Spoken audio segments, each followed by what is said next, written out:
আজ পয়লা বৈশাখ অর্থাৎ বাংলার এক নতুন বছর। ক্যালেন্ডার মেনে গ্রীষ্মের আগমন। আগামী 2 মাস তীব্র দহন জ্বালা, যদিও শেষ চৈত্রে উষ্ণতার মাত্রা ছাড়া বৃদ্ধি বুঝিয়ে দিচ্ছে কতটা প্রখর হতে চলেছে এই গ্রীষ্ম। নববর্ষের প্রথম দিনের আবহাওয়ার স্বস্তি দেবে কি তা নিয়ে কৌতূহলে তুঙ্গে বঙ্গবাসীরা। হাওয়া অফিসের পূর্বাভাস, মঙ্গলবার অর্থাৎ পয়লা বৈশাখে ঝড় বৃষ্টির সম্ভাবনা খুব কম, তবে বুধবার থেকে তা ফের বাড়বে। ফলে বোঝাই যাচ্ছে দাবদাহের যন্ত্রণার দিন আসন্ন। আবহাওয়া দফতর সূত্রে খবর, আবারও নতুন করে পশ্চিমী ঝঞ্ঝা ঢুকতে পারে উত্তর পশ্চিম ভারতে।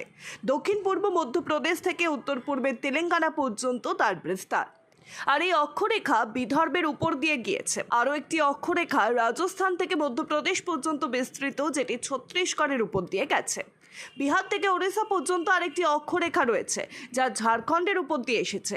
এই ত্রিফলা বঙ্গে ঝড় বৃষ্টির পরিস্থিতি বদলে যাচ্ছে।